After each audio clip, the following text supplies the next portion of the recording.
Assalamualaikum warahmatullahi wabarakatuh. Shalom, Om Swastiastu, Namo Buddhaya, Salam Kebajikan, Rahayu.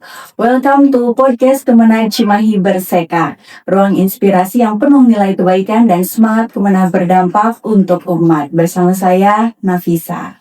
Dari Kemenang Cimahi suara bermula, cerita baik untuk sesama. Nilai dan karya menyatu di sana. Podcast Berseka hadir dengan makna. Podcast Berseka, suara yang berdampak, menyapa hangat, menyalakan semangat. Dari Kemenang Cimahi, Kemenang Cimahi Berseka. Follower Kemenai Cimahi, hari ini kita akan bahas hal yang selalu bikin ASN mikir keras nih, yaitu urusan kepegawaian. Hari ini telah hadir di tengah-tengah kita Bapak Anang Suryana SAP yang merupakan analis SDM aparatur ahli muda pada Subbag Kemenag Kota Cimahi. Mari kita sambut bersama. Assalamualaikum Bapak. Waalaikumsalam warahmatullahi wabarakatuh. Gimana kabarnya Pak? Alhamdulillah baik, sehat. Sehat ya Pak ya? Makin siang makin semangat ya Pak ya? Harus tetap semangat Harus tetap semangat. sampai akhir. Pak, sebelum kita masuk ke pertanyaan-pertanyaan nih, boleh dong dijelaskan sedikit tentang apa sih peran kepegawaian sebagai Kemenag Kota Cimahi? Sebenarnya yang namanya kepegawaian itu tindakannya atau kinerjanya itu sangat penting di instansi pemerintah. Ya. Jadi kepegawaian itu mengurus manajemen kepegawaian, di mana mengurus pegawai sejak dilahirkan sebagai pegawai sampai pensiun. Jadi yang pertama tentang pengadaan pegawai itu kepegawaian. Kemudian sesudah jadi pegawai nanti diurus tentang data-datanya. Kemudian selanjutnya ada yang namanya kesejahteraannya. Kemudian pengembangan dirinya. Terakhir tentang pensiunnya. Ya, di pengadaan biasa kan ada tes CPNS atau tes P3K. Kemudian selanjutnya sesudah diangkat jadi pegawai, ada pelantikan sebagai pegawai. Itu pegawai juga yang Handle-nya beban kepegawaian. Kemudian sesudah jadi sudah setahun nih jadi CPNS. Ya. Kan penegrian tuh, KWA PNS. Penegrian itu tugas kepegawaian juga administrasinya. Dilanjut nanti pas udah 4 tahun mengabdi, wah harus naik pangkat nih. Yeah. Nah itu ya, kenaikan pangkat juga korsnya jadi dari kepegawaian. Nanti 4 tahun berikutnya naik pangkat lagi. Nah terus di dalam pekerjaannya itu selama menjabat ataupun selama dia bekerja sebagai pegawai, ada beberapa 4 tahun kemudian naik pangkat lagi, 4 tahun kemudian naik pangkat lagi. Nah, untuk mengisi hal itu ada salah satunya syarat itu untuk pengembangan diri. Nah, di situ tugas kepegawaian juga mengarahkan pegawai untuk mengikuti diklat. Dimana diklat itu salah satu syarat untuk kenaikan pangkat. Nah, nanti di akhirnya ini untuk yang udah usianya 58 tahun, dia kan pensiun nih. Nah, sejak 57 tahun usianya itu udah kita urus pengajuan pensiunnya. Gitu. Jauh hari. Untuk yang guru juga 60 tahun atau fungsional tertentu lainnya yang madya 60 tahun, ya sejak 59 tahun itu udah kita urus untuk pensiunnya. Singkat barangkali seperti itu untuk singkatnya. Siap. Nah Pak, kita masuk ke topik yang paling ditunggu-tunggu ASN nih, tentang kenaikan pangkat. Sebenarnya alur pengajuan kenaikan pangkat itu seperti apa sih Pak?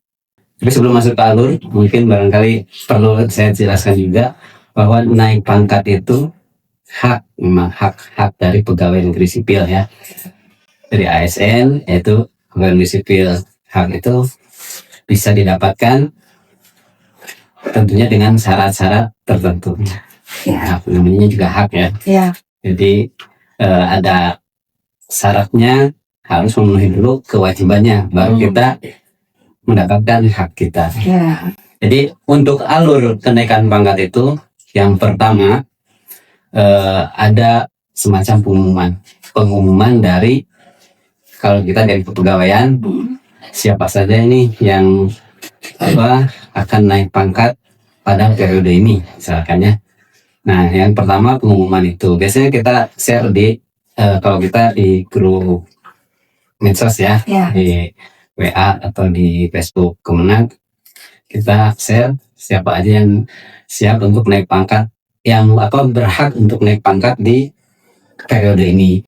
Nah, yang kedua, yang bersangkutan yang sudah diumumkan tadi, dia mengusulkan untuk naik pangkat, tentunya melalui, kalau di MTS melalui kepala madrasahnya, atau di MA melalui kepala madrasahnya, atau dari seksi biasanya langsung ke Sumber TU. Yang itu yang kedua ya, yang pertama pengumuman, yang kedua pengajuan. Yang ketiga itu tahap ketiga, verifikasi. Verifikasi itu adanya di kepegawaian. Apa aja yang verifikasi? Dia lihat berkas-berkasnya itu sudah lengkap, atau ada yang kurang, atau sudah lengkap tapi misalkan belum sah, belum dilegalisir atau gimana. Itu diverifikasi. Nanti kalau sudah sesuai, kita lanjut ke tahap berikutnya. Kalau belum sesuai, kita kembalikan ke yang bersangkutan melalui instansi. Kemudian tahap berikutnya, tahap berikutnya adalah pengusulan kita dari Kemenag ke BKN melalui Kanwil Kementerian Agama. Nanti kalau sudah diusulkan dari Kanwil Kementerian Agama ke BKN, nanti ada feedback dari Kanwil. Misalkan ada kekurangan, dikembalikan ke Kemenag provinsi. Ini kekurangannya si A, kekurangannya ini untuk dilengkapi misalkan. Atau misalkan ini tidak memenuhi syarat untuk naik pangkat, dikembalikan, itu berkasnya dikembalikan dan tidak naik pangkat. Nah, kalau udah ada gitu, sudah dilengkapi oleh Kanwil, nah BKN mengeluarkan persetujuan teknis. Untuk selanjutnya dikeluarkan SK-nya, SK kenaikan pangkatnya oleh siapa? Oleh Kanwil atau oleh pejabat yang berwenang. Di sini kalau misalkan dia golongannya 4B ke atas, itu kewenangannya bukan di Kanwil, tapi di Biro Kepegawaian, jadi ke pusat. Kalau yang 4A ke bawah sampai golongan 3, itu kewenangan SKK-nya itu di Kanwil. Ada lagi yang misalkan masih ada yang golongan 2. Golongan 2 itu kewenangannya di kita, di Kemenag kota masing-masing. Jadi kita yang mengeluarkan SK. Nah, kalau sudah, berarti selesai. Tinggal sampai ke yang bersangkutan yang memakai. Lumayan ya, Pak ya? Lumayan, runtut. Jadi panjang prosesnya, tapi kelihatannya aja panjang. Untuk sekarang insya Allah kelihatan panjang, tapi dalam waktu singkat sudah lebih mudah ya Pak ya birokrasinya. Karena kenapa? Kalau sekarang itu kenaikan pangkat itu, dulu tuh kenaikan pangkat tuh ada 2 periode, April sama Oktober. Nah, kemudian berubah lagi, ada aturan baru, jadi 2 bulan sekali, Februari, April, terus Juni, Agustus, Oktober, Desember, jadi 6 kali setahun. Sekarang berubah lagi. Tiap bulan ada kenaikan pangkat. Jadi sangat-sangat BKN ini menghargai atau memfasilitasi pegawai dengan seperti itu. Dengan baik ya Pak ya. Baik. Luar biasa. Jadi terus ada inovasi ya Pak ya. Itu. Jadinya tidak perlu menunggu-nunggu gitu ya kalau pengen naik pangkat ya Pak ya. Iya. Oke. Nah Pak, kalau dari pengalaman Bapak nih, syarat apa sih yang paling sering terlupa oleh pegawai ketika ingin naik pangkat? yang paling sering terlupa itu dalam ini. Ini syarat yang sangat harus ada nih. Ya. SKP. SKP itu penilaian kinerja pegawai. Nah, itu kan salah satu syarat harus naik pangkat. Nah, untuk naik pangkat. Nah, jadi kadang-kadang SKP-nya itu yang bersangkutan lupa cap. Lupa cap. Nah, lupa cap dari di pejabat penilainya tidak dicap. Itu yang pertama.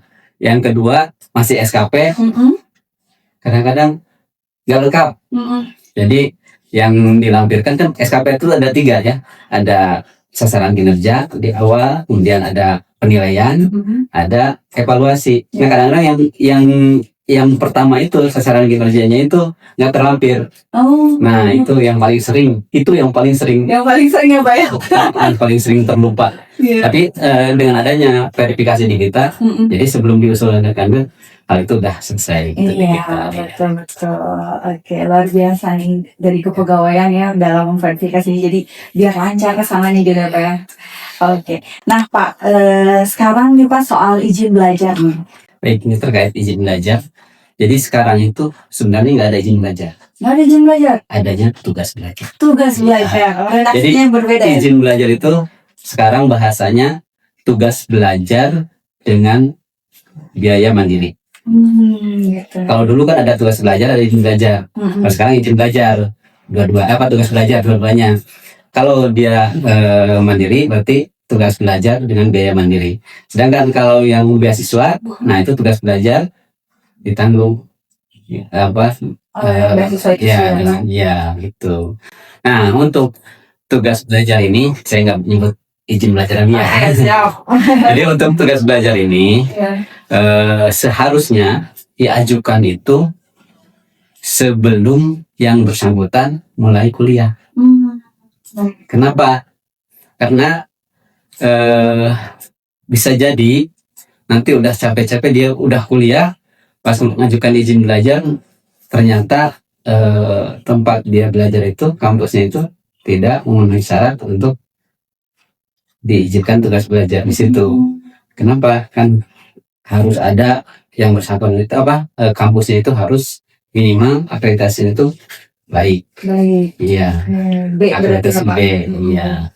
Biasanya yang amat baik itu yang yang lebih diutamakan. Nah, nanti kalau misalkan kampusnya nggak sesuai, capek-capek kuliah nggak diakomodir untuk di kepangkatan, tapi kalau untuk di masyarakat memang berlaku. Jadi paling enggak ya sebelum kuliah itu, tapi kan harus sudah ada, misalkan ini mau ngambil di satu universitas negeri nih, kebetulan karena sudah konsultasi dulu, ini akreditasi sesuai, kemudian kelasnya tidak menyalahi jam kerja misalkan gitu kan.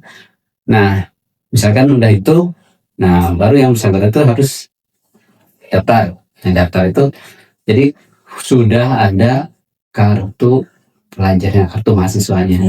Nah, itu sebagai salah satu syarat untuk izin belajar atau tugas belajar mandiri gitu kan. Kenapa harus di awal-awal? Karena kalau misalkan kita ngurus tugas belajar, kita sudah di semester 2 misalkan. Nah, itu jadi masalah berikutnya.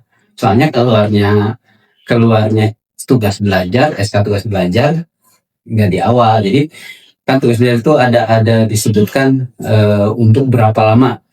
Misalkan untuk rata-rata kan untuk S2 nih. S2 misalkan S2 kan 4 semester ya. 4 semester. Nah, nanti kalau tidak memenuhi itu baru izin keluar tapi udah lulus. Itu jadi masalah misalnya. Nggak bisa untuk dinikmati. Oke, jadi itu salah satu dampaknya jika daftar kuliah dulu tapi tugas belajarnya belum diurusin. Jadi agak ribet ya. Kayak saya dong Pak.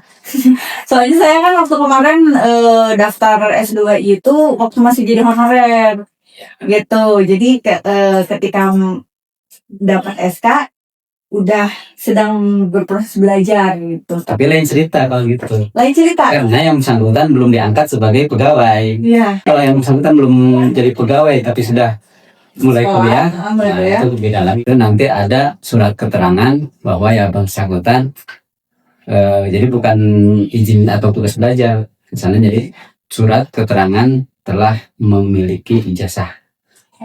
Jadi dia Kan memiliki ijazah, belum lulus, Pak. belum lulus ya. Tapi pengecualian itu kan Oh, karena yang bersangkutan belum jadi pegawai. oh iya. Yang belum jadi pegawai itu ada langkah lain. Ada lain cerita lah. Lain cerita. Lain cerita. Tapi nggak ribet kan Pak untuk ngurusinnya? Tentu saja tidak ribet. Tidak ribet. Oke, selagi ada Pak Ana nggak ribet deh. Ada Oke. kepegawaian. Oke. Nah Pak, ini kan dalam tugas belajar ini kan ASN itu ada yang P3K, ada yang PNS ya Pak ya. Apakah berbeda untuk pengajuan tugas belajarnya atau seperti apa? Nah, jadi betul ya, ASN itu ada P3K, ada PNS. Jadi selama ini untuk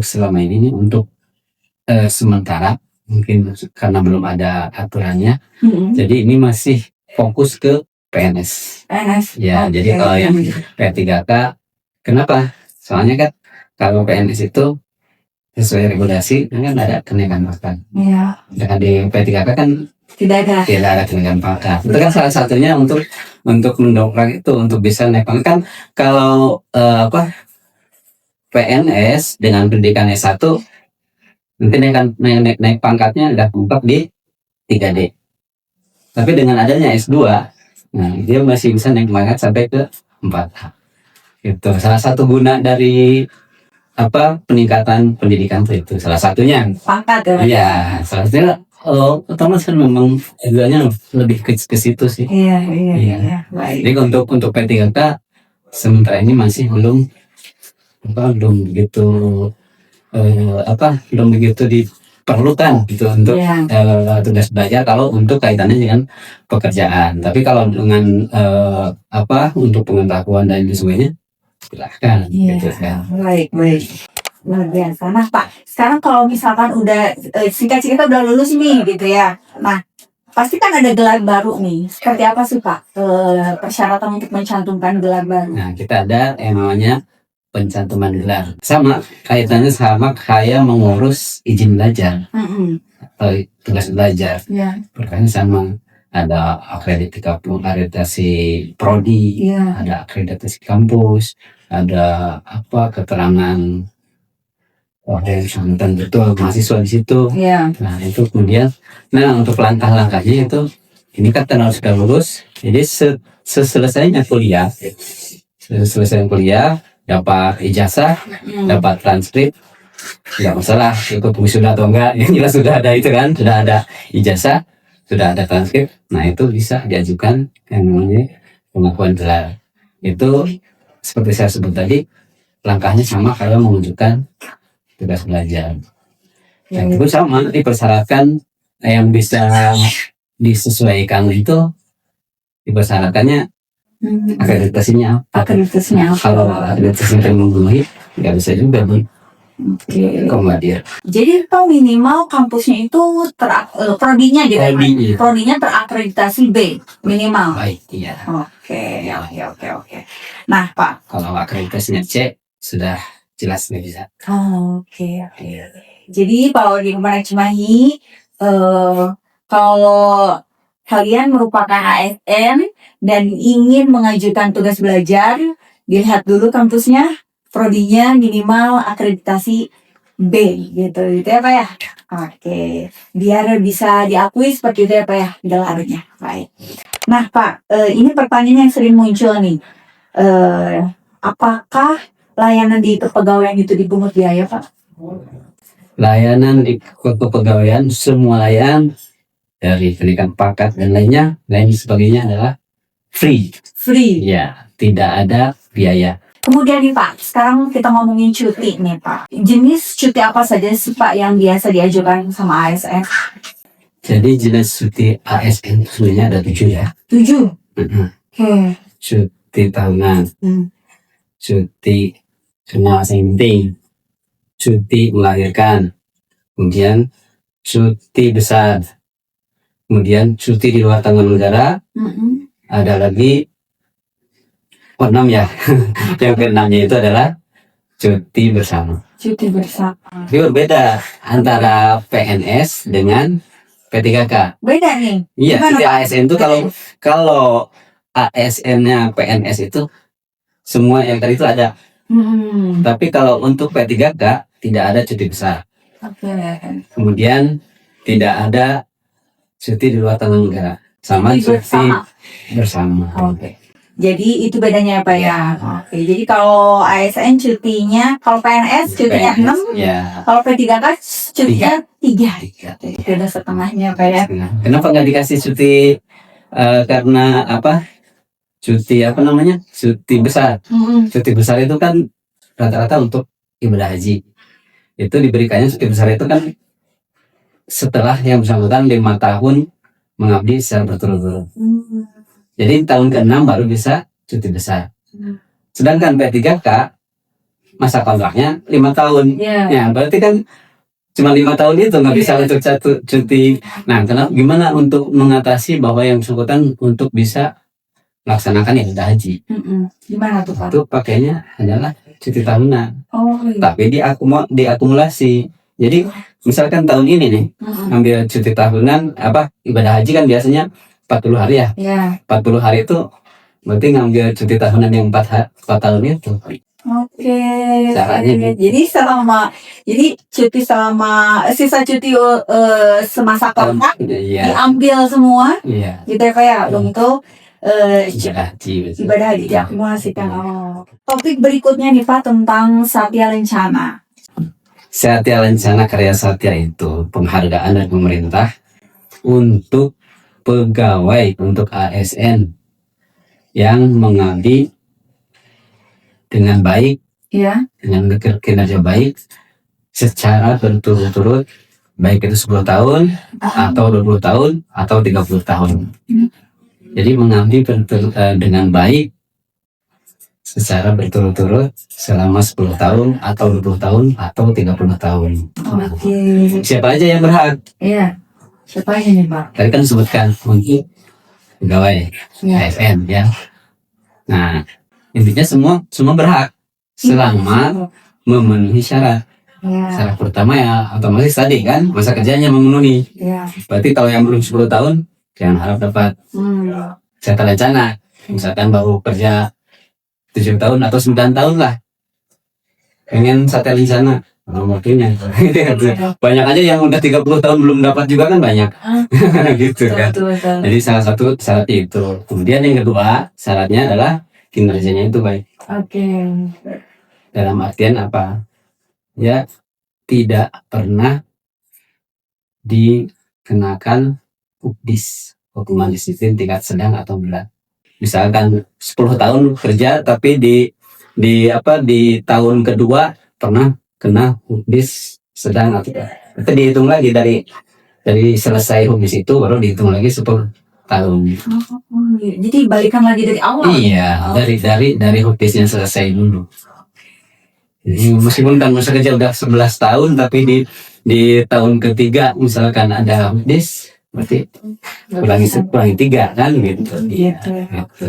Jadi memang harus benar-benar amanah ya, Pak, yang menjadi seorang pegawai biar nggak kena hukdis gitu ya, Pak. Betul.